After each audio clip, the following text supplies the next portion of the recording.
Cory Sandhagen defeats Davison Figueiredo in a kind of weird back and forth leg locking battle, and Bo Nickal, right before our eyes, quit in the middle of a fight against De Ridder. Good bit to talk about within this card. I want to talk about Bo Nickal straight away, okay? This all-American savage that has been hyped up and pushed down our throats for the last couple of years literally wilted right before our eyes. Right before our eyes, okay? Before I get into it, I am not a UFC fighter. Never have I ever claimed to be a UFC fighter, okay? And like, going into that cage takes a certain level of balls. And to accomplish what Bo Nickal did within the wrestling is incredible. But I have to say what I think. I think Bo Nickal flat out quit in his fight. He was mentally and physically completely broken by De Ridder with those body shots, those knees to the body. There was one in particular where I remember looking at it and like the crowd wasn't like going mad, but I looked at Bo Nickal, I was like, you're hurt. But he wasn't hurt. He was completely broken mentally. De Ridder broke him in half. He literally went down, got up, and when the fight was over, he got up straight away and was like, do you know, do you know what I mean? Like he didn't want any of it. And wow. Absolutely. I fucking picked De Ridder in this fight by submission. I picked him to submit Bo Nickal. Okay, all I'm going to say is I picked De Ridder to finish Bo Nickal. You could honestly say that, okay? I honestly, the preview I did for this kind of fight, okay, I was looking at it like, at the start I was like, I'll just pick Bo Nickal, because it's Bo Nickal. But then as I was looking at De Ridder, and I'm thinking of the Kevin Holland fight, and I'm thinking of Bo Nickal, I was like, Bo Nickal's not going to win. And I was right. But just not in that way. I thought he was going to submit him. And there was a few moments in the first round I was like, he might wrap him up in something here. Bo Nickal looked like the fish out of water flapping around when he couldn't get the like control. I said this in my preview as well. These all-American wrestlers, these national wrestlers, just wrestlers in general that are coming through from America. No disrespect, but it is not MMA wrestling. There was a stage where Bo Nickal got a takedown in the first round, and he had De Ridder on his back, I think, or something like that. Yeah, had De Ridder on his back. In wrestling, that's a pin. And they go back to just, back to normal after that. But, guess what? This is not wrestling. This is MMA wrestling. And the world is just completely different. Like, it is not the same sport.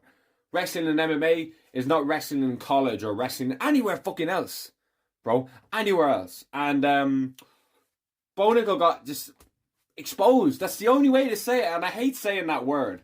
I hate saying that word, exposed, but it's true.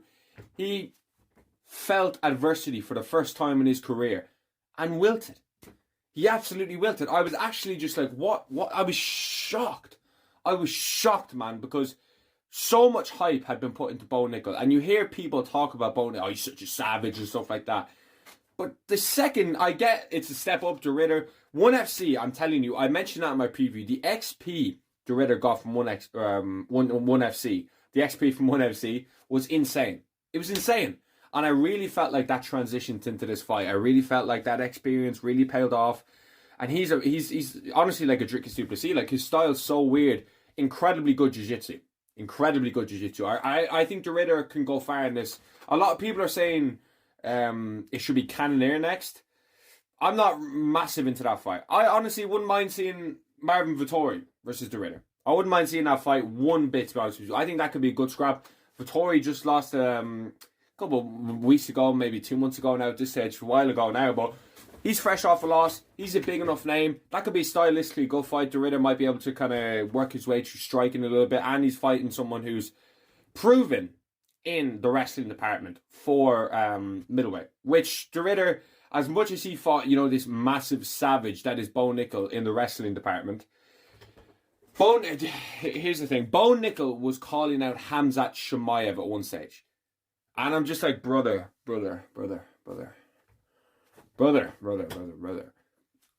You have to get through moments like that.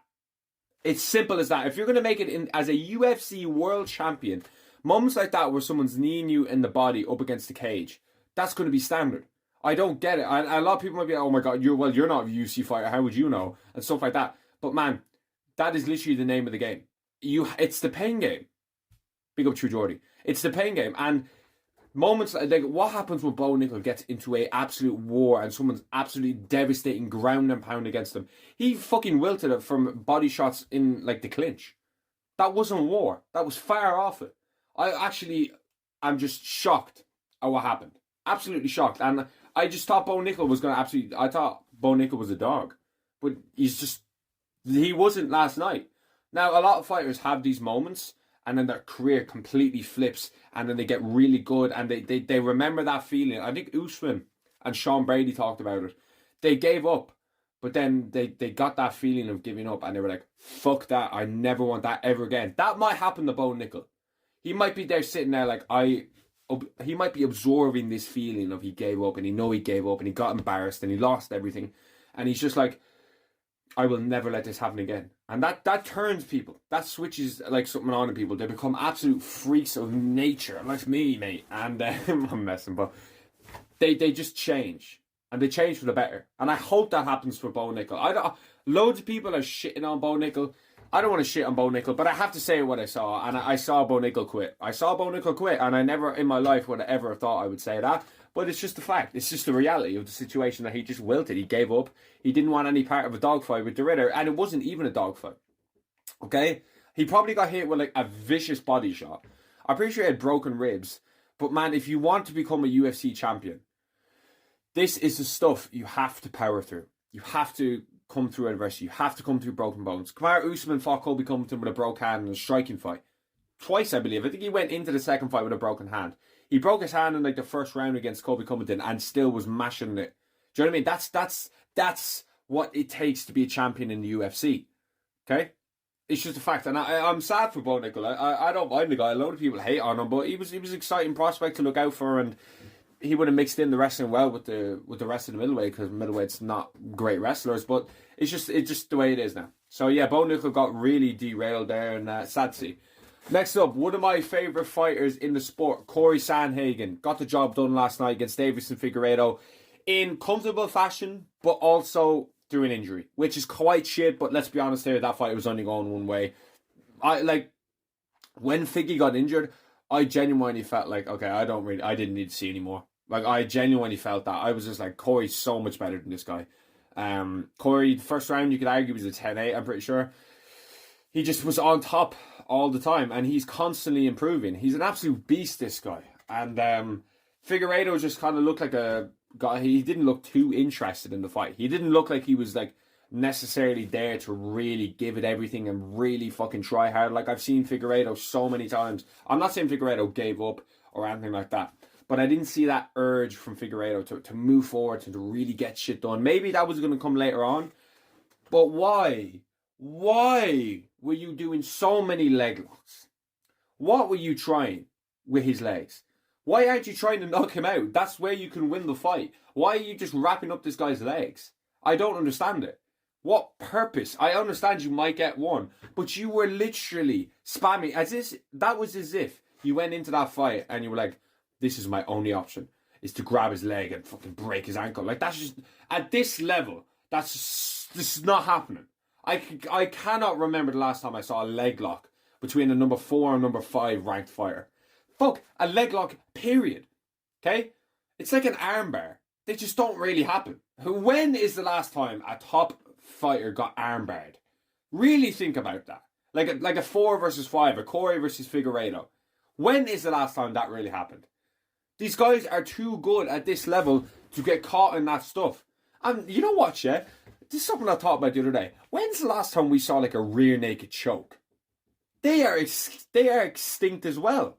They are completely extinct. Fighters at the top level are finding new ways around these submissions. Arm bars, leg locks, rear naked chokes, the whole lot. They're kind of ancient now. They're slowly fading away. Figueiredo just did not get that memo. Like, at all. Figueiredo did not get the memo of, holy shit, I'm fighting one of the best fighters in the world. Let me mix it up here and let me go for something else. Let me give him something to worry about. I honestly feel like you are way better. If you were going to grapple with like a Sandhagen, I think your best bet is to try to get some ground and pound off. Or hold him down. But Umar Nurmagomedov just had no success holding Cory Sandhagen down. He just had none at all. I don't see how Figueiredo thought he was going to be able to hold Sandhagen down and maybe win the fight or get a leg lock. Like, what are you watching, man? What are you doing? Holy shit, it fucking pissed me off, to be honest with you. So I'm like, why not try and actually win the fight? Why are you just giving up? Why are you trying for legs? It was bullshit. It was absolute bullshit, okay? And he got injured, which I don't like to see. Because actually, I don't mind Figueiredo. I think he's grand. Like, he's given some absolute wars throughout the years. And he's given me some great nights watching him. So, he's good in my books, you know what I mean? But I just thought his game plan was fucking atrocious heading into this one. Absolutely fucking atrocious. And Sandhagen is in the same position he has always been of just... He could literally fight down. He could fight Yan. He could fight the loser O'Malley versus Merab. But I'm in that state of mind where I'm like, I don't know if he deserves a title shot. I just feels like Sandhagen's never going to get a title shot. And I swear to God, it fucking annoys me, yeah. Because he definitely deserved one over the years. And before you sit there and say, oh, well, he got one to get to Yan. That was short notice for an interim belt. I want to see Cory Sandhagen booked from the start for an undisputed world title. He might get that next. I would personally not say so. I honestly think I see Cory getting Yan or the loser of O'Malley versus Merab. Or potentially O'Malley if he beats Merab. But then again, I think they might run a trilogy. I don't really see that happening though. Like I don't see him getting O'Malley. There is that small chance that O'Malley's like, fuck Merab, I want to fight Cory. And Cory's just like, I'm game. Obviously, if he gets the O'Malley fight, if Merab loses, obviously Sean's going to call for that fight. He probably doesn't want to fight Merab again.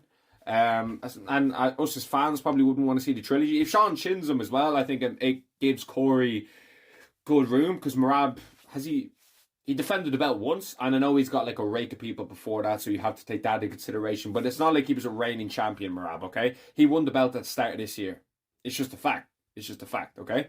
And him and O'Malley just don't deserve immediate rematches. I wouldn't sit here and say Merab deserves an immediate rematch straight away, simply because he's defended the belt once. And I know he had that massive long streak of fighting people. But you have to remember, the reason he went on that streak is because he wasn't going to fight the champion Aljamain Sterling. Okay? He definitely could have fought for the belt. After he beat Jose Aldo, he probably could have been like, alright, Aljo, let's fight. But he fought Cejudo, he fought Yan. He just did all this because who the fuck knows? Because he wouldn't fight Aljamain. So I'm not going to sit here and say like a Merab is 1,000,000% deserves an immediate rematch. They probably would because it's a trilogy. And it'd probably, if Sean starts him, you know, Sean probably give the big and that the fans want to see this fight. Like Dana White said before, the fans want to see this fight. But the fans want to see Cory Sandhagen. I think Cory Sandhagen possesses a lot of problems for O'Malley. And I would pick Cory to beat O'Malley. I've always said that. Even when he beat Cheeto, badly. Sean, that is. I know Cory beat Cheeto as well, but the way Sean did it was way more brutal. You could say he beat the absolute living fuck out of him. Where Cory just outclassed him on the ground, used wrestling, and kind of mixed everything in to beat Cheeto that way. And that was like when Cheeto was on his run. I was so hyped for that fight as well, I remember. I picked Cory, and I actually bet on the Cory decision as well. My heart, when that was a split decision, fucking failed. But I also think that he kind of gives Merab a look as well. So Cory may or may not have earned a number one contender fight. I personally don't think so because Yan just beat Figueiredo. Yan just beat Figueiredo before this. And Cory lost to Umar. Yan before that, I believe his last fight was Song Yadong. I think it was Song Yadong, okay? And Cory beat Song Yadong as well. So, like, why don't we do Cory versus Yan number one contender fight and let Umar fight maybe the loser of Merab versus O'Malley if it's O'Malley, I should say. So, if Sean loses, maybe let him fight Merab. Few ways to mix and match bantamweight. I would personally love seeing O'Malley versus Sandhagen for the belt. But if they don't do that, I'd also love to see Cory versus Yan number one contender fight. The winner fights for the belt. And I think the winner of that fight would deserve to fight for a belt. I always said the fact that Cory lost to Umar, I think he should be rewarded. Because he was on a 3-fight win streak and fought down to like the number 13 ranked fighter in the world. Okay? Who was schooling Merab, beating him everywhere before he got tired. I know that seems to be the name of the game, Merab, but no one was beating up Merab and no one was outclassing Merab the way Umar did before he gassed. Okay? It's just a fact. Go back, rewatch the fight. Umar is better than Merab. He just doesn't have better cardio. And that's what won Merab the fight, okay? If Umar had 5 more minutes of good cardio left in him in that third round, he would have won the fight. But he didn't, because Merab is the best cardio in UFC history by far. He's an absolute beast. And he's going to beat Sean O'Malley in June. It's just a fact. I think he beat Sean O'Malley quite comfortably. I think it's going to be a kind of rinse and repeat. There's always like a little chance O'Malley can chin him, but I just don't see it. And I'm not exactly, like, I'm not craving that fight. I will watch it. I will look forward to it. And in the back of my head, I will be like, Sean might catch him. Sean might catch him. He probably won't, but there's always that chance Sean will catch him. Okay? But all in all, Bo Nickal really disappointed, and Cory Sandhagen is proving why he's still one of the best fighters in the world. Let me know what you thought about this card down below, and thanks for watching.